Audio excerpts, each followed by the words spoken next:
हां मो पुओ दिटा जिलापी देलो दौची दौची दौची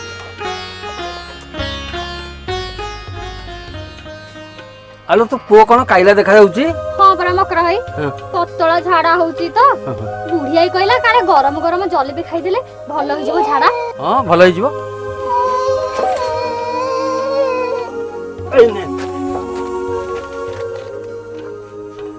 आलो छुआटा उड़ी कर जाउ ए पाखो मंदिर को जाउची ठाकुर के पाखे टिके नेहुरा हेबी तापर भाबी छि टिके बापा घर गां को जीबी ये तो घरे रहू नांती आ कोन करबी जे आ कथा बुझिया पे की अछि कहलो हो जा जा सेइथि पई का मकराई त पैसा टकरा हां दे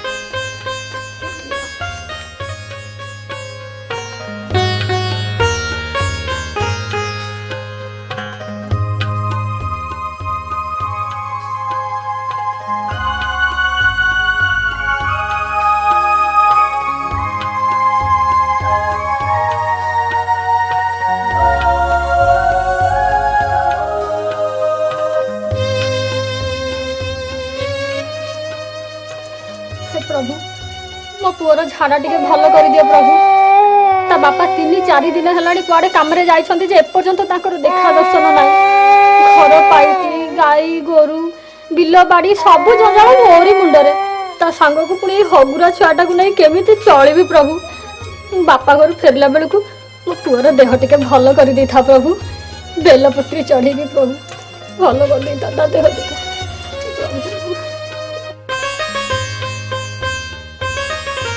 अही सुलक्षणी हेइथा मा प्रभु तोर शंखा सिंदूर को वज्र करी थांतु तो पिला छुआ सुख शांति रे रह मना मो पुअर झाड़ा होउची 3 दिन हला ता बाप घरे नाही हगुरा छुआटा को धरिकरी तू बड़ हैरान होउछु नन्ना आपण तो सर्वज्ञ मु तो आपण को ए विषय किछि कहिनी नन्ना आपण एते कथा जानिले केमिति हेलो मा गां दांडटारे ठिया हेकरी एडी की बड़ पार्टी रे प्रभु को तोर आपत्ति ओजर जणाउछु जे प्रभु जानतु कि न जानतु गां लोक जानि सारिलेनी ओहो नन्ना तमे मोरी कथा सुनी मते कहउछ कि ए मते कोन गोबर गणेश बोली भाबिछु कि तो पुअर देह काहे की भलो होउनी झाड़ा रोग एते दिन हला काहे लागि रहिछि मते पचारु सफा सफा कहि देबी कहलो नन्ना ए टोकाटार देह एते काहे की खराब होउची दियो देवता को मानसिक करी भोगराग नकले घर को केते कोन विपत्ति आसे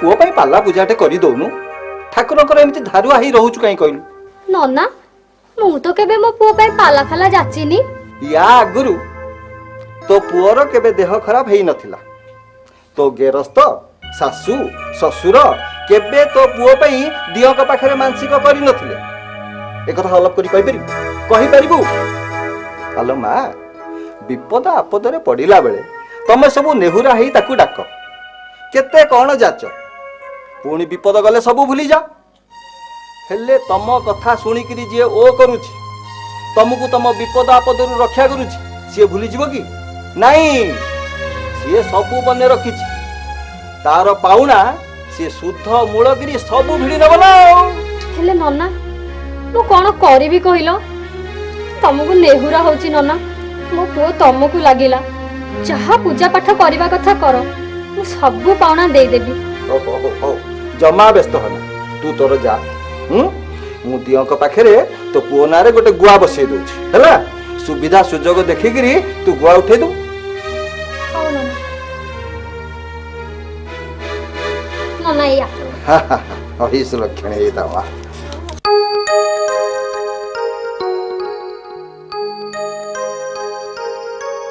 हाये रजटा सलगर आडे के जाई नथांता आ मोर कोन जिया को मन नहीं ये जंजाल सरले तो हबो हां जीवन सारा तो जे बापा जगर को सिले मु धोल बिटिया को आओ कृष्ण हालो तू सकार पहरु काउ को कहू मु कहू किया आसीबो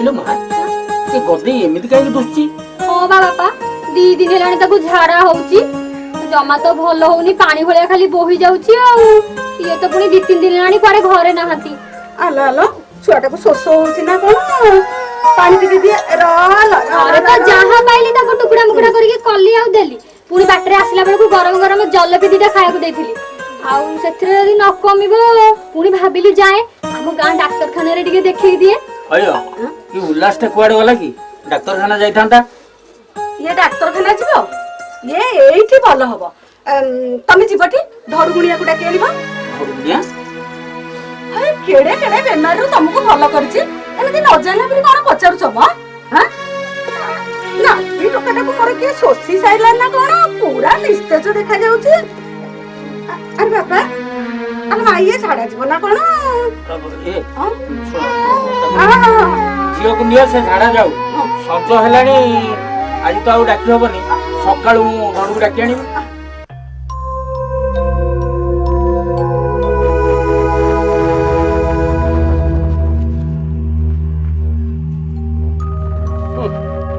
बाघ घरे पुणी मिरिकी नाटो नहीं अच्छा धड़ू भाई तमे आज कौन कल म एका बेला तुम पुओ देहरु डाणी पार तुम झड़ा फंका को से डरी गला अरे डरिबनी नहीं नहीं से डरिबनी मो पुओ को पुणी झाड़ा करेबो आ मो पुओ देहरे पसी ता पेटुरु दाना खाई जीवो रक्त पी जीवो अरे धड़ू गुणिया ना सुनले भूत प्रेतंकर रक्त सुखी जाए डाहाणी पिचा सुणीकर पिळेई पानी हे जाए से पुणी धड़ू को आसी धड़केबो नहीं अच्छा मो पुओटा ठें डाहाणीटा लागी जाऊ झाड़ा करौछि कौन गोटे जाऊ भल कि आकट कलनी खाली गल पानी छाटी दे आसिल अरे से कथा कौन कि मो पुओ को जो डाहाणीटा ग्रास करथिला से टिके टाणुआ डाहाणी न नहीं से धड़ू गुणिया घर को आसे को साहस करथांदा धड़ू तमे घरे अछ अरे अरे मदन भाई तमे कुआडे टिके आम घर को चलियो टी नाती टोकाटा को धरी झियो घर को आछि टोकाटा हगी हगी हालिया हे गलानी ए धड़ू भाई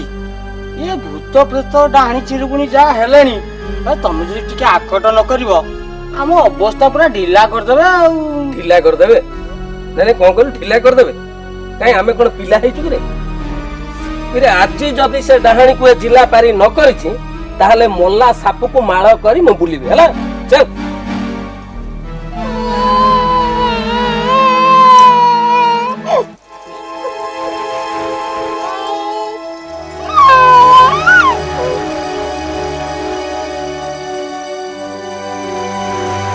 बड़ा बड़ा कहूची तोर एते साहस तू एथि आसिलु केमती पिलाटा को छाड़ी जीवठी जीव माने जीव जीव बोली बाट पाइबनी देखुना केमता अवस्था अधा मरा हे गेलानी जीवनी हौ गोटा कथा सुन आउ किछि समय परे तमे टे गुड़ पणा नै कि से तीन मुंडिया छकरे थोई देबो कारण गोटा आशा नै आसीथिला तो मौसा मो पुअर झाड़ा भल होई जीवटी हलो खाली तो पुअर कोन झाड़ा होउची धड़ू भाई रो आ मो पुअर अवस्था भी सहीया कहना मा ये डाहाणी जोगनिक कथा कली जुग तो एमान को बा उत्पात दिन को दिन बढ़ी बोलो मा हेले तू व्यस्त हो ना लोके सिना खाली ए वैद औषध होउचंती हेले सेमाने कोन ताको मानिबे सेति पे मु अछि हला तू व्यस्त होनी बुझलो भाउजो नाती तमर भलो होई जबो किछि व्यस्त होबनी मु अछि परा चल ले गडो मदन भाई आसु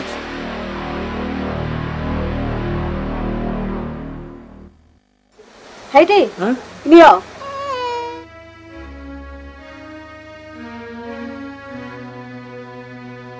धड़ु गुणिया को पैसाटा देई दबो पैसा न देले गुणी काटू करबनी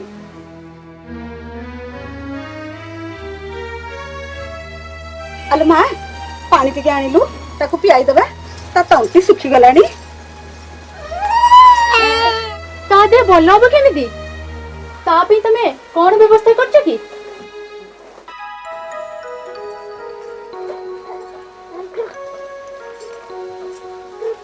अरे अरे ता जीव पाटी सुखी गलानी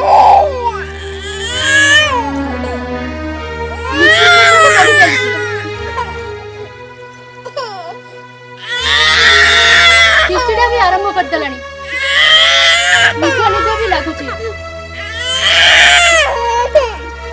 तादेर पानी अच्छे कमी गलानी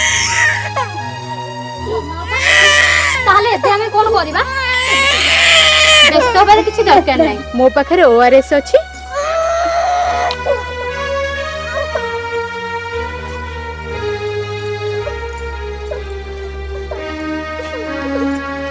ए ओआरएस को पानी रे ପିଆଇ ଦିଅ ନିଅ।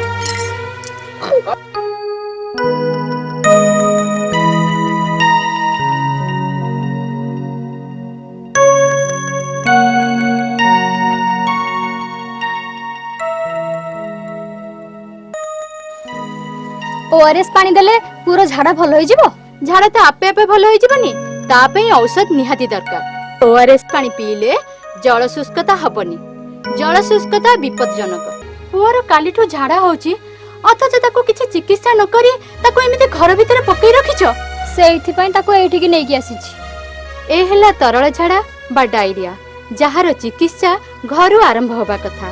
ପିଲାର ଯେତେ ଥର ତରଳ ଝାଡା ବା ପତଳା ଝାଡା ହଉଛି, ତା ଦେହରୁ ସେତିକି ଥର ଜଳୀୟ ଅଂଶ ପାଣି ଆକାରରେ ଝାଡାରେ ବୋହି ଯାଉଛି। ଶରୀରରୁ ପାଣି ବାହାରିବା ସଙ୍ଗେ ସଙ୍ଗେ ଲବଣ ଅଂଶ ବା ଲୁଣ ବାହାରି ଯାଉଛି। ତେଣୁ ତାକୁ ଯଥେଷ୍ଟ ପରିମାଣରେ ତରଳ ଖାଦ୍ୟ ବା ପାଣି ଦବା ଦରକାର। ଆଲୋ ମା, ମୁଁ ତ ପାଣି ଦେଲେ ତୁ କହୁଛୁ ବିଷ। ମାଉସୀ, ତମେ ଯୋଉ ପାଣି ପିଇବାକୁ ଦଉଥିଲ ସେ ପାଣି କଣ ଘୋଡା ହେଇଥିଲା? ସେଥିରେ ଯାବତୀୟ ମଇଳା ପଡୁଛି। ପିଇବା ପାଣି ନଳକୂଅରୁ ଆଣନ୍ତୁ, ତାକୁ ସିଝାଇ ଥଣ୍ଡା କରି ପିଇବା ସ୍ୱାସ୍ଥ୍ୟ ପାଇଁ ଭଲ। ପରିଷ୍କାର ପାତ୍ରରେ ପାଣିକୁ ଘୋଡାଇ ରଖିବା ଦରକାର। ମାଠିଆ ବା ପାତ୍ରରେ ହାତ ନ ବୁଡାଇ ପରିଷ୍କାର ଡଙ୍କି ସାହାଯ୍ୟରେ ପାଣିକୁ ବାହାର କରିବା ଦରକାର। ବୋଉ, ଯେତେ କହିଲେ ତୁ ପାଣି ବିଷୟରେ ସତର୍କ ହଉନୁ। ମାଲୋ, ଛୁଆଟା ତ ମୋର କିଛି ଖାଉନି। ତାକୁ ଡାକ୍ତରଖାନା ନେଇଯାଆନ୍ତୁ।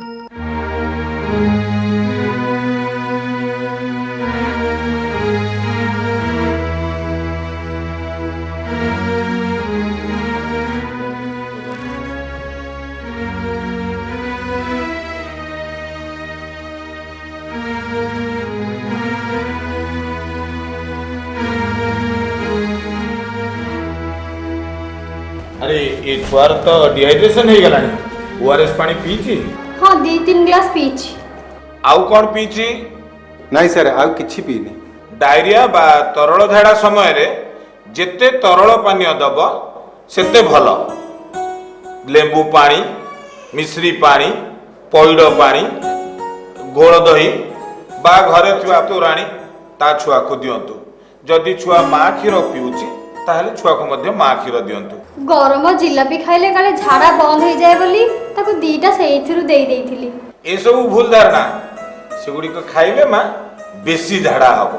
तरल झाड़ार कारण हैला खराब खाद्य, खराब पानीय, खराब पात्र और खराब खाद्य देवार पद्धति। खराब खाद्य हैला तो जो बाजार रो खाद्य किणिकिरी देलु एवं माछी बसा खाद्य बा ढंका न होइतिबा खाद्य बा गरम न होइतिबा खाद्य एगुडी को हैला खराब खाद्य। खराब पानी हैला जो पानी को तू बाहर आनिलु ताको जदि तू फुटेइलु नाही बा छाणिलु नाही ताहले से हैला खराब पानी। खराब पात्र हैला जदि तू पात्रटी को भल भाव में परिष्कार न करी छुआ को सेथरु खुएलु ताहले भी तो छुआ को तरल झाड़ा रोग हबो। एवं आ गोटे बड़ जिनिस मन रखिता माँ, ये सब सहित छुआ को खाइबा को देला बेल को हाथ धोईकरी खाइबा को देबो। छुआर नख को ठीक समय रे काटिबो एवं तू जदि खुआउछु ताले तो नख को मध्य काटिबो। नख भितर थिबा मैला पेट भितर को गले झाड़ा रोग हबो। हो आज दिनटा छुआ डाक्तरखाना रे रहू, मु सालाइन दबार व्यवस्था करूची।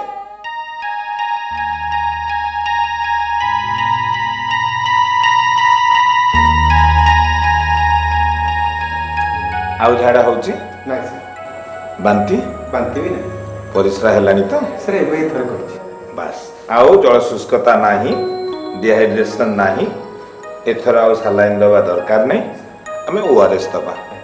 ओआरएस माँ मन रखिता ये जो पैकेट याकू 1 लीटर पानी बा 5 ग्लास पानी रे एकाथरे गोळेई दबो। ताकू गोटे बड़ जगह रे रखिबो। से पानी टी फुटा हेइथिबो। से पानी को अध अध कप प्रति थर झाड़ा पर दे चलिबो बा घंटा को घंटा दे चल जेभଳି कि बहुत भल भाव में परिश्रा होतबो। झाड़ा भल हो गला परे भी मन रखिथा माँ, जेते बेले पतला झाड़ा हबो सेते बेले एई पानी अध कप लेखा प्रति थर झाड़ा पर दउथबो। ताहले ए भलिया सालाइन रो आवश्यकता पड़िबनी। एई शैल पुओ कोन पूरा चांगा କଣ ହେଲା? ଘରେ ଏମିତି କାନ୍ଦ ବାଉଳି କାଇଁ ଲାଗିଛି? ଧଡୁ ଭାଇର ପୁଅଟାକୁ ଡାହାଣୀ ଖାଇଦେଲା ରେ। କାହିଁ ସିଏ ଚାଲିଗଲା। କେତେ ମନ୍ତୁରା ପାଣି କେତେ ଜଡିବୁଟି ଖାଇଥିଲା, ଶେଷରେ ଆମକୁ ଠକି ଦେଇ ଚାଲିଗଲା। ହଇରେ, ଆରେ ତୋ ପୁଅକୁ ସିନା ମନ୍ତୁରା ପାଣି ଦେଇ ବଞ୍ଚେଇ ଦେଲେ, ତାଙ୍କର ଭାଗ୍ୟ ଖରାପ, ତାଙ୍କ ପୁଅକୁ ସେ ବଞ୍ଚେଇ ପାରିଲେନି। ଆମ ଗଦେଇକୁ ସ୍ୱାସ୍ଥ୍ୟକର୍ମୀ ରମାନାନୀ ଭଲ କଲେ। ଆମେ ଡାକ୍ତରଖାନା ଯାଇଥିଲୁ, ଠିକ୍ ଚିକିତ୍ସା ନକରି ଗୁଣିଗାରେଡ଼ି କରି ଛୁଆକୁ ସାଙ୍ଘାତିକ କରିଦେଇଥିଲୁ। କେତେ ସାଲାଇନ୍ ଲାଗିଲା, ଏବେ ସେ ଭଲ ଅଛି। ତା ମାନେ ଧଡୁ ଭାଇ କଥାରେ ଚାଲିଥିଲେ ଆମ ଗଦେଇକୁ ବଞ୍ଚେଇ ହେଇନଥାନ୍ତା।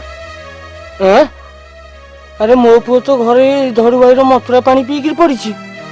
ଆରେ ମନ୍ତୁରା ପାଣି ନୁହେଁରେ, ଜଲ୍ଦି ଯା ରମାନାନଠୁ ORS ପୁଡ଼ିଆ ଆଣି ପାଣି କରି ପିଆ, ସେ ଉଠିବ। ନହେଲେ ଯେମିତି ପଡିଛି ସେମିତି ପଡିଥିବ। ଗେଡ, ଆରେ ଏ ଗେଡ, ତୁ କପାଳିଆଟାରେ ତୋ ପୁଅର କିଛି ହବା ଆଗରୁ ତୋ ଆଖି ଖୋଲିଗଲା, ହେଲେ ମୋ ଆଖି ଖୋଲିବା ଆଗରୁ ମୋ ପୁଅ ଆଖି ବୁଜିଦେଲା ରେ।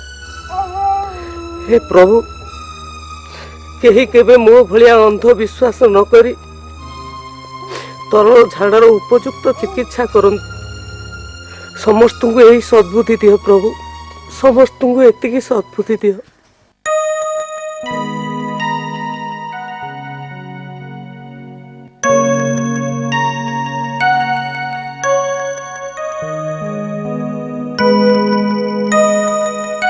ହ୍ୟାଲୋ ଶୈଳ,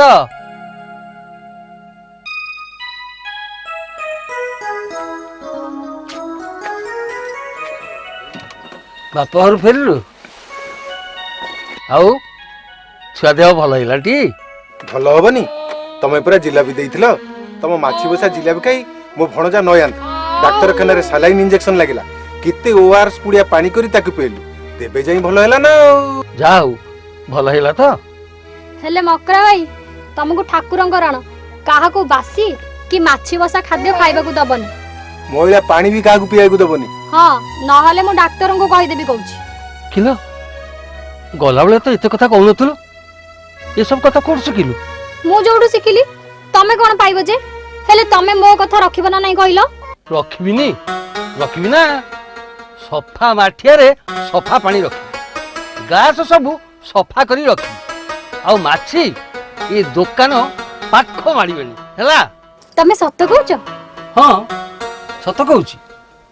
ତୋର ଏଇ କେଇ ପଦ କଥା ଶୁଣିଲା ପରେ ମୋର କାହିଁକି ଇଚ୍ଛା ହେଲା, ଆମ ଗାଁରେ ସମସ୍ତେ ଯଦି ଆମେ ଚେଷ୍ଟା କରିବୁ ତେବେ ପିଲାଙ୍କ ଝାଡ଼ା ରୋଗ ହବନି। ତୁ ଆଜି ମତେ ଯେମିତି ଶିଖେଇଲୁ ସେମିତି କିନ୍ତୁ ସମସ୍ତେ ଶିଖିବା ଦରକାର। ହଁ ହଁ, ଡାକ୍ତରଖାନାର ରମା ଦିଦି କହିଛନ୍ତି ଆମ ଗାଁକୁ ଆସିବେ, ଏଇ ରୋଗ ବିଷୟରେ ସବୁ ବୁଝେଇକି କହିବେ।